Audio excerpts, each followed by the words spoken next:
It's taken a while, but the mid-size truck segment is finally heating up in America. Sales have more than doubled over the past 10 years, and so have price tags. That's because the mid-size truck has grown considerably over the past few decades, and its mission has dramatically changed. Formerly, smaller trucks in America were focused on low sticker prices and some cargo hauling capability in the back. But the mission of today's mid-size truck, like this Chevy Colorado, is very different. It has to be everything to everyone. It has to haul a family of 5 to grandma's house, it has to be able to tow your sailboat, and it has to off-road like a classic Bronco. That's why this segment is currently so competitive. Over the past 4 years, 6 of the 7 mid-size trucks in America have been either completely redesigned or they didn't exist 4 years ago.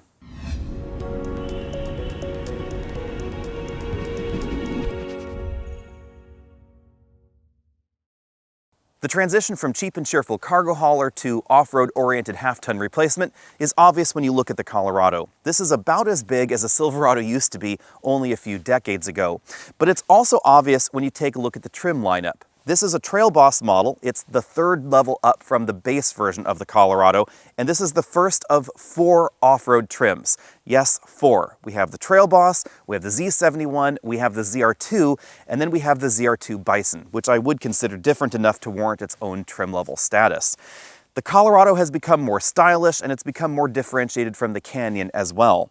One of the ways they've differentiated it is by making the Colorado a little bit less expensive, and that's part of why even in this Trail Boss trim, we find incandescent regular old halogen headlights up here.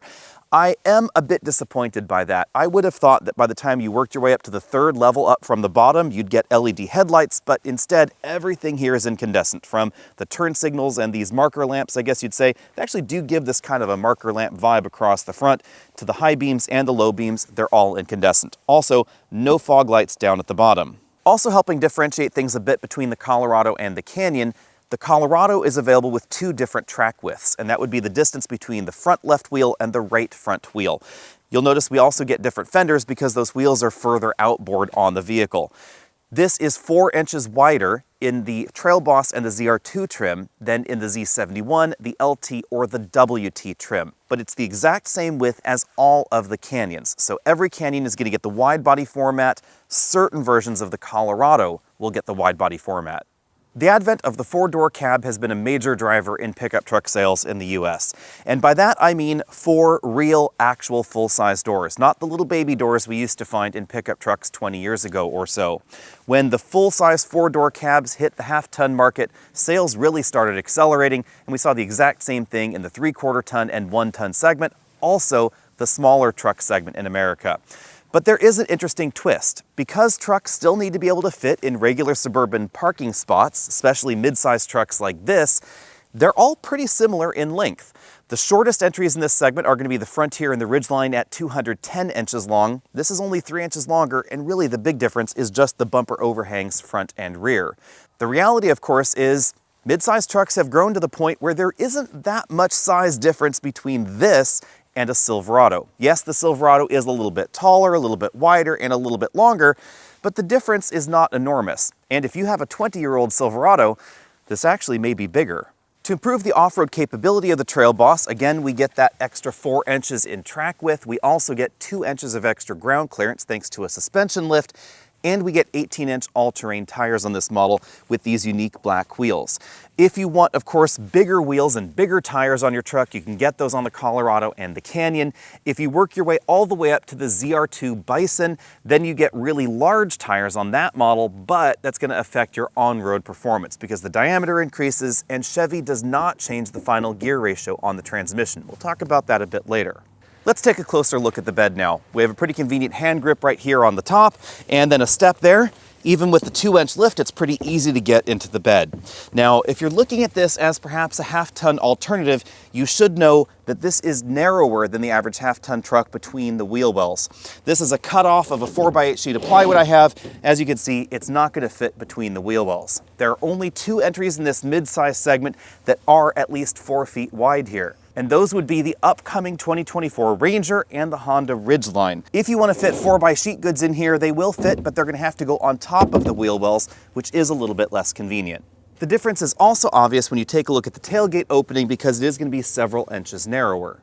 Some of you might be thinking, hang on, didn't he just say that this is as big as a half-ton truck from several decades ago? The answer is yes when we're talking about exterior dimensions. You'll notice that we get a body that flares out quite a bit towards the side, but that doesn't actually increase the size of the bed. So this is a little bit less cargo practical than some of those old Silverados would be. Also, even though the wheels have been moved 4 inches outboard, which theoretically could give us a wider cargo bed, the bed is actually designed for the narrower track in the Colorado. I do think that's a bit of a misstep because structurally this truck could have been wide enough to fit 4x sheet goods back there, and that's exactly why they will fit in the new Ranger. But in this particular style, they decided to just move the wheels outboard, flare the sheet metal, and give us that extra plastic fender flare. The result is a solidly stylish truck, but one that I wish was a little bit more practical. And if you really look inside those wheel wells, you'll see that the frame elements are quite far from the tire, again because of the 2 different track widths that we find. The styling out back is pretty much your typical pickup truck fare. Tail lights obviously just on the side. These are also incandescent only, like the front lights. We have a 2-inch receiver down here, and if you properly equip your Colorado or your Canyon, you can tow over 7,000 pounds, actually up to 7,700 pounds. We have a 7-pin and a 4-pin wiring harness connection, and towing capability ties as the best in this segment. Rather surprisingly, Toyota opted not to hit that number with the new Tacoma. It will top out at 6,500 pounds. So if you're interested in towing with your midsize truck, you definitely want to take a look at one of these. Every Colorado gets a 2.7-liter turbocharged engine under the hood, but they're actually 2 different 2.7-liter turbos. In the work truck and the LT trim, you're going to get a 237 horsepower, 260 pound-foot of torque 2.7-liter turbo. It's different from this engine because it has slightly reworked internals in order to help lower the cost. If you want to tow 7,700 pounds, you'll have to upgrade into this engine. It produces 310 horsepower, and it has the strengthened internals, different turbo, etc. For 2024, there is no longer going to be a mid-level option. In 2023, you could get this engine as a 310 horsepower engine with either 390 or 430 pound-feet of torque. For 2024, it's only going to be the higher output version. It's worth noting that there is no mechanical difference between those 2 different trim levels, and if you want to go to your dealer and get a dealer-installed accessory, you can actually upgrade from 390 to 430 foot-pounds. If you get the Canyon, then you actually get the high output engine standard in every trim. That's another point of differentiation.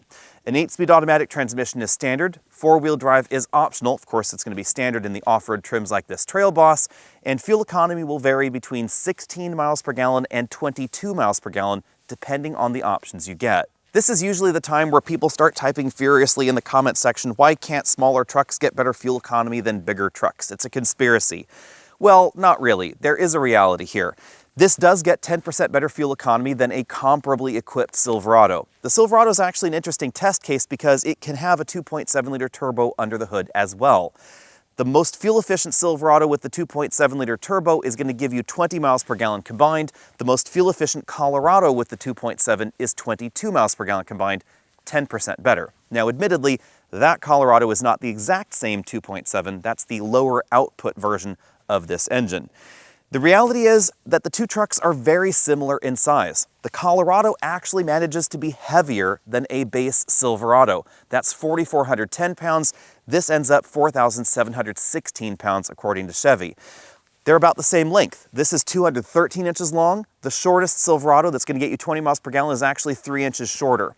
But it is about 5 inches taller in terms of the overall cab height and about 5 inches wider as well. City fuel economy is going to be pretty similar between the 2 because curb weight and drivetrain design are very important to that number. Out on the open highway, aerodynamics plays a big role, and this does have a slightly smaller frontal area. It's narrower and it's not quite as high, and that plays an important role there. But again, it's not going to be worlds apart because they're not worlds apart in terms of size. Also, half-ton trucks are more expensive. A lot of people are okay with paying more for something that's bigger, and that allows car companies to put more active fuel-saving tech on those bigger vehicles. So for instance, if we take a look at a half-ton truck, it's more likely to have things like cylinder deactivation, active air dams, more aero treatments going on around the outside. They may also have adaptive air suspensions that will lower the vehicle down. All of that tech adds cost. Some trucks even have front axle disconnects where they completely remove the front differential from the equation. That also helps improve fuel economy, but again, it raises costs. So if you wanted a Colorado to get 2 miles per gallon better than this, maybe 24 miles per gallon, they could definitely do it, but at what cost is the question.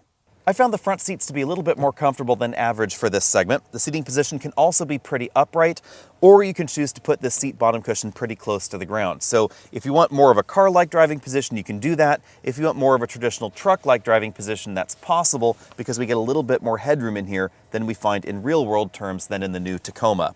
The 2024 Tacoma has definitely a better seating position than it used to, but it is still a little bit more relaxed than average. One thing worth noting, if you have longer legs, you might want to take a look at the Colorado and the Canyon because the front seat tracks are longer than average, and you can really get this front seat quite far away from the dashboard.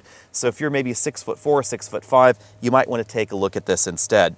Although the footwell is still going to be notably smaller than something like a Silverado. Also, we don't get a power front passenger seat here. If you have young children, you're definitely going to appreciate the extra legroom in the Colorado. It means that you can have the front seat comfortably adjusted for a 6-foot-tall driver and still fit an infant seat behind, something I don't think you'd be able to do in the new 2024 Tacoma.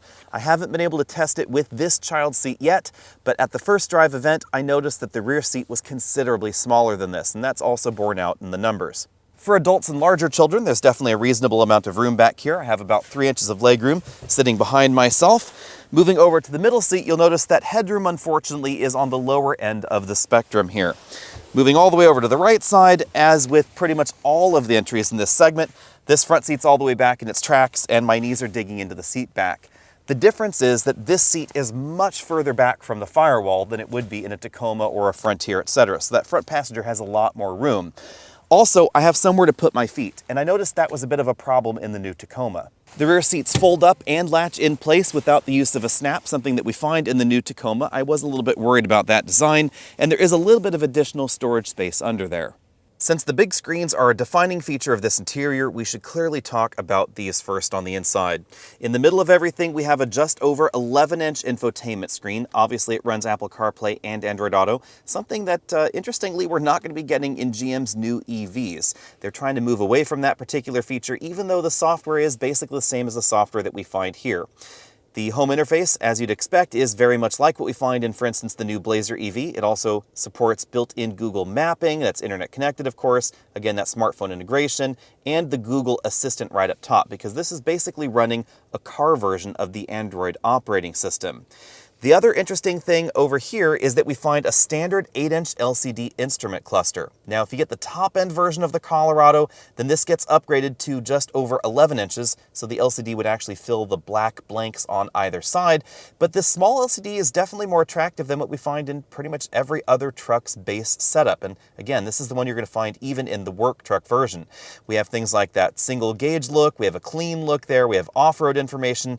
I definitely love the fact that GM has given us this, and they also allow you to customize it, so if you don't want different looks for that gauge, you can select between these 3 different gauge layouts, depending on your personal preferences. Now, moving out from there, obviously we're going to find a urethane steering wheel in the least expensive versions. That's certainly what this model has right here, so no leather wrapping there at all. On this side of the wheel, we find some infotainment buttons, also the buttons for that multifunction display. Then we find toggles on the back for volume up, down on this side, track forward, backward over there on that side. We also have the cruise control controls there. There's just a single stalk behind the steering wheel. That's for the windshield wipers because, as some people have complained about before, the headlight controls, they're only going to be over here in this screen. I don't particularly find that to be a problem because they are, of course, automatic, and the vehicle has automatic high beams as well, so I don't really find that to be a bad thing. Down from there, we have the controls for the manual single-zone climate control. You can also get a model with automatic climate control, of course. Below the air vents, you're going to find a different number of toggles depending on the version of the truck you're looking at. Since this is a relatively low-end trim, we only have those 3 buttons there. We have a USB-C and a regular USB input for the infotainment system. Kind of a small slot there for your smartphone. Some of those larger smartphones might have trouble fitting in there. Down here, we have a feature you won't find on the new Tacoma. We have a 4 auto mode. That's something I really appreciate, and I wish honestly we found that in every truck in America. I don't understand with modern 21st century technology why we can't have auto four-wheel drive in more vehicles. It really helps improve traction. We then have a mode selector dial for the various different drive modes, and a pretty typical console shifter right there, electric parking brake behind, two pretty decently sized cup holders for the front passengers, padded armrest right there, and then cup holders for the rear passengers. If that opens up, we have a divided center console. It's obviously smaller than you'll find in a full-size pickup truck because this cabin is definitely narrower. Moving over there to that side, you can see the general seat design. Pretty minor bolstering for the seat bottom and seat back cushion, so larger folks shouldn't have any trouble there. Height adjustable shoulder belts and height adjustable headrests with that button on the side. And then, as you'd expect, lots and lots of hard plastic in the rest of this interior. It's definitely going to help improve durability down there around the bottom of the door, but it's not going to feel quite as premium on your elbow. So for instance, this elbow section right there, it's just kind of a rubbery hard plastic. We then have hard plastics up there and hard plastics on top as well. I would have kind of liked to have seen a soft armrest in every version for resting your elbow on. The dashboard design is going to change a little bit based on the trim level that you get in. So some of the materials are going to get upgraded if you work your way all the way on up to the top. This one has the dashboard cast out of entirely hard plastics, but we still have those round air vents over there that can open and close. Down here, we have a pretty decently sized glove compartment. However, you could not fit an 11-inch tablet computer inside. It is just a little bit too small. It is a little wider than normal, but not quite as deep. It's a little bit difficult to show you, but the footwell on the driver and front passenger side is a little bit squarer than the one that we find in the new Tacoma. You'll definitely notice it over here on the driver's side, where it's easier to put larger feet right there on the accelerator pedal and not worry about hitting both of those pedals at the same time. And it doesn't really have any sort of aggressive hump right over here, so it is a relatively square footwell. As you'd expect from a truck with over 300 horsepower and over 400 pound-feet of torque, acceleration is fantastic. 0 to 60 in this model happened in just 6 seconds. That is notably quicker than the new Tacoma, and actually one of the faster accelerating times in this segment. Now, about 300 horsepower isn't too unusual because you'll find over 300 horsepower standard in the Nissan Frontier, but the way this engine delivers power is obviously going to be different. If I come to a complete stop, then you'll notice there's a little bit of turbo lag. Then, of course, all of that torque comes on the boil at pretty low RPMs. Thanks to the turbocharger, this will deliver more low-end torque than that 3.8-liter V6 in the Frontier, but the feel is going to be different. Right off the line, you will get more torque in that larger displacement engine, but once the turbo starts spinning, you'll get gobs and gobs more out of this 2.7-liter. While we're still talking about acceleration, I should let you know that in a brief test of the ZR2, I went 0 to 60 in 7.1 seconds, so actually a little bit more than a second slower than this model.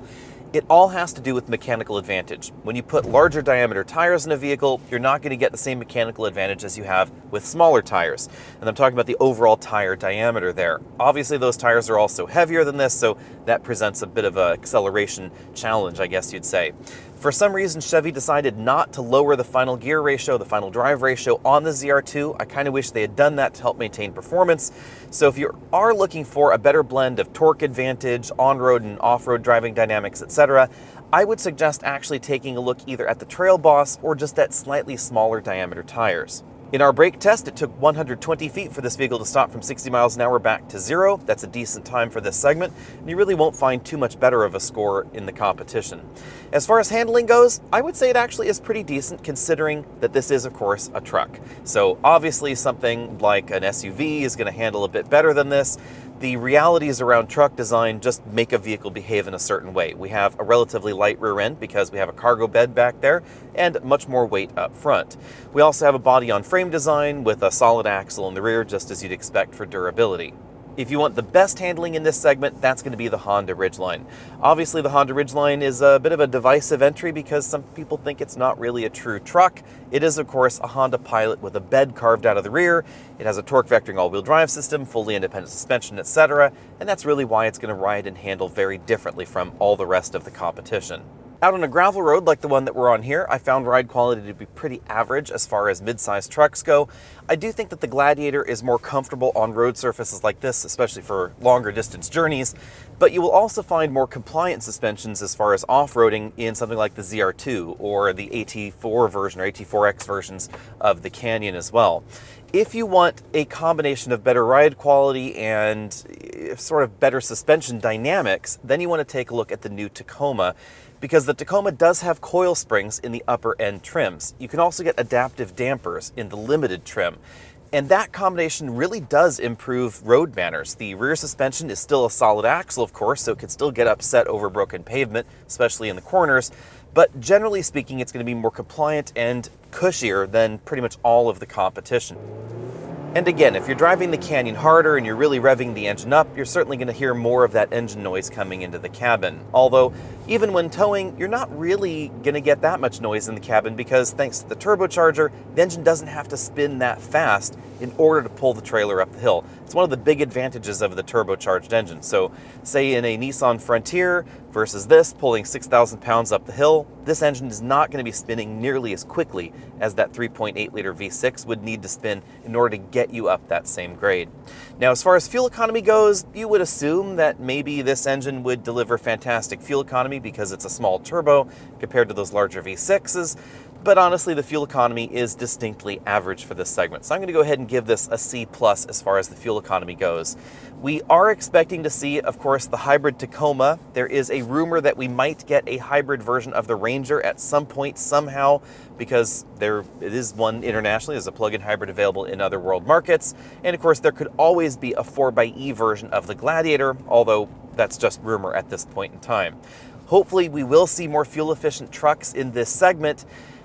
I would say, however, that if you're shopping for a Colorado or a Canyon or a Tacoma, anything in this segment, and you don't know if you really need all of the extra space and hauling capability, you could look at something like a Ford Maverick, which is not in this segment. It is one size down, but it is going to give you absolutely fantastic fuel economy if you get the front-wheel drive hybrid model. You really will get about 40 miles per gallon in the real world.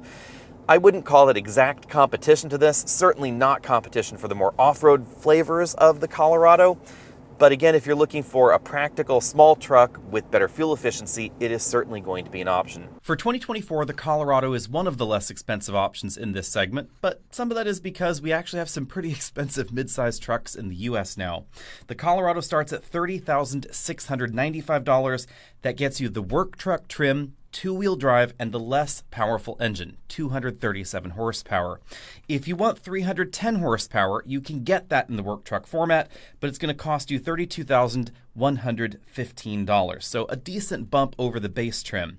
If you want four-wheel drive, that's an even larger jump, $3,300 extra. So you can get a work truck with four-wheel drive, the more powerful engine, and spend a great deal more than the advertised base price of the Colorado. But it is still less expensive than a lot of the competition. The Trail Boss model that we were driving this week is the first model in the lineup with standard four-wheel drive and standard 310 horsepower. If you get the other trims, you have to check some of those option boxes if you want those features. The Trail Boss also gives us an extra 3-inch lift for improved off-road capability. It's really the entry point for the off-road lineup in the Colorado. From there, we have the ZR1 for $41,395, then the ZR2 starting at $48,295. So definitely pricey on those top-end trims, and if you get carried away with options, you can get it up to about $61,000. That's, of course, before the wide variety of accessories and even some of the factory accessories that are going to be available soon in the Colorado as well. Now let's take a look at roughly how it lines up against the competition. Here's the chart of essentially all the mid-size trucks available currently in the United States. As you can see, the Colorado fits right in with the lineup. And I should mention that the Canyon is essentially the same as the Colorado. We get the same engines, we get the same body. There are a few variances as far as exactly which track width, etc. is available in which model. Standard over there, of course, in the Canyon, and that's why the Canyon's a little bit more expensive, but more or less they're all about the same size. And actually, pretty much all the mid-size trucks are about the same size, with the exception of the two-door version of the Tacoma and the tiny four-door version of the Frontier. It has suicide doors in the back, jump seats in the rear. It's a very small cab compared to the others. Clearly, the first truck competitor we need to talk about is the Tacoma. Again, the Tacoma has more bed and cab options, but higher prices. So you can get a two-door, two-seat version of the Tacoma. That's a bit of a change for 2024 because instead of suicide doors in the back or tiny rear doors, They give us no doors in the back. Instead, we get cargo capacity in the rear. That was likely because of some side impact concerns. We don't know the exact reason for this particular change in the Tacoma lineup. We do know, however, that it's only going to seat 2 people, and you're going to find that in the lower end trims only. You can get a 6-foot bed or a 5-foot bed in the Tacoma. That's also a nice twist, so you can get that extra bed length if you want, but you're going to be paying for it because the minimum point of entry is $32,995. These prices include destination, and that's going to give you that small extra cab and the SR trim. It's a relatively basic truck. Also, you get the lower output version of the 2.4-liter turbo. If you want the double cab that's more comparable to the base version of the Colorado, that's $35,195, almost $5,000 more expensive than the Chevy. Now, both of these are going to be turbocharged vehicles. They're going to have 8-speed automatic transmissions. The Tacoma has had a pretty impressive reliability record, but keep in mind 2024 is a brand new Tacoma and a brand new engine. So we don't have any reliability metrics on this model yet. If I were a betting man, which I'm not, I would bet the Tacoma would be more reliable than the Colorado. The tricky part is, over the average ownership cycle, it's probably not going to be $5,000 more reliable, and that means that the Chevy is probably going to be cheaper to keep around. The Chevy also has a few other advantages. It has big LCD standard. You'll really notice that when you compare the SR trim to the work truck trim. We have the LCD infotainment system and the LCD instrument cluster that you saw in this video, standard in that model as well. We also have higher towing capability. The base model Tacoma does not max out its towing capability. You need to add some options in order to get 6,500 pounds, but the Colorado will top out at 7,700 pounds, and comparably equipped, the tow rating is always going to be higher in the Colorado than in the Tacoma, just due to its general design. Toyota is also going to be giving us 2 top-end versions of their off-road Tacoma. They're going to have a Trail Hunter, and then they're going to have the TRD Pro. We haven't driven those yet, so be sure and stay tuned because hopefully I will be driving those in spring of 2024. Next up, we have the Nissan Frontier. This is definitely the bargain basement, affordable, just sort of rough and tumble truck, I guess you'd say. It has a standard V6 with 310 horsepower, 291 pound-feet of torque, and a 9-speed automatic transmission in every model. It's also really, really aggressively priced, $29,570. I might even call that cheap, depending on exactly how you look at that. But it is not the crew cab. That is the king cab, and it has 2 tiny little jump seats in the back and suicide doors. It's not the most convenient setup, and keep in mind that if you live in an area with, let's say, carpool lanes like California or New York or some other places where there are 3-person carpool lane minimums, you can drive a Tacoma SR in the carpool lane because it only seats 2 if you have 2 people in it. In a Frontier, kind of a weird thing to think about, but in a Frontier, if you only have 2 people, you can't because you actually have those 2 tiny, almost useless seats in the back. I suppose small kids could sit back there, but if they need a booster, I'm not quite clear how they would fit back there. At any rate, if you want the crew cab, it is going to end up more expensive than the Colorado, $31,070, although we do get more standard power, and of course we get that naturally aspirated V6. If you want a naturally aspirated V6 and you want a frame on your midsize pickup truck, you have 2 options, the Gladiator and the Frontier. If you don't mind a unibody truck, we also have the Ridgeline, but it's kind of the truck that doesn't really fit with the others. Also, the Frontier has a slightly lower towing capacity, 6,640 pounds, and really where it falls apart, I guess, compared to the newer competition is the interior. It definitely is newer than the previous generation Frontier, but a lot of old Frontier parts were carried over, and it definitely feels a generation behind. If you want the newest truck in this segment, that's going to be the 2024 Ranger. I have yet to drive that, but I will be doing that in early 2024. However, we know some basic pricing details. Not all the details, but the core numbers here. $32,565 is where that model is going to start. It's going to give you 270 horsepower from a 2.3-liter turbocharged engine and a standard 10-speed automatic transmission. The 10-speed transmission definitely has some advantages for the Ranger. Not only are those ratios close together, so there's a ratio for every occasion, it allows them to tune things towards the slightly more aggressive side of things for better towing and hauling performance, etc. Now, interesting twist, the Ranger is not just available with one turbocharged engine, as we find in so many of the other alternatives. It's actually going to have 3 different turbocharged engines. There's going to be an optional 2.7-liter turbo, but not a 4-cylinder turbo. It's going to be the V6 twin turbo from the F-150, producing 315 horsepower, 400 pound-feet of torque. If you want even more power, they've borrowed the 3-liter twin-turbo engine from some of the Lincolns and other Ford products. That's going to make 405 horsepower. So definitely big jump over the competition in terms of power. How much those will cost, we don't know, unfortunately, because all we know at the moment is that a Lariat top end will end up at around $50,725 with the 2.3. We don't know any pricing for the 2.7 yet. And all we know about the Raptor with the 3-liter turbo is that it's going to start around $55,000. If you want a wide bed, the Ranger is going to offer that feature, as I said before. But if you're simply looking for a wide bed, you could take a look at something like the Honda Ridgeline. It's sort of the unpickup truck in this segment because it is a pretty faithful blend of regular crossover SUV functionality and some pickup truck functionality as well. It has one of the largest beds in this segment, especially when we're talking about width between the wheel wells, but it also has a separate cargo area under the bed where you can store other stuff and keep it dry. It doesn't have a full-size spare tire because it wouldn't slot in under the bed, but it does have a spare, I suppose, technically. The interior, it's basically borrowed out of the last generation Honda Pilot. And for me, that's really the only major problem with it. It doesn't feel overly modern. I would honestly say that none of the trucks in this segment feel completely modern, except for maybe the upcoming Ranger. There are definitely some older style cues going on in the Colorado and the Canyon, but the Ridgeline certainly feels among the oldest here. It also feels the least truck-like. It's not going to ride or drive or handle like a truck. To be honest, that's an advantage for it because it's going to ride and drive and handle better than the average truck in this segment, especially over broken pavement, on snow, on ice, etc., because it has a torque vectoring all-wheel drive system rather than a more traditional transfer case setup. But it's not going to do truck things quite as well. It doesn't have a frame, so logically there are going to be situations where it's not as durable. It's not going to be as good off-road because it does not have a true locker in the rear, and it doesn't have the ability to completely lock the coupling between the front and the rear, since there's no transfer case there. On the other hand, it does have a naturally aspirated V6 engine, the all-wheel drive system is standard, and the pricing range is relatively narrow. But it's not as low as a lot of the competition. It starts nowhere near $30,000. It actually is going to start right around $40,000 or so for 2024. So certainly keep that pricing range in mind. It is more limited than a lot of these, but it skews towards the higher cost side of things. Let me know what you think about that and what your truck choice would be in America if you were choosing right now. As I've said before, the Ridgeline is the pragmatist's pickup truck. It's all the pickup truck that a decent percentage of shoppers need. But when it comes to want and desire and style, etc., it really falls short, I think, in some of those categories.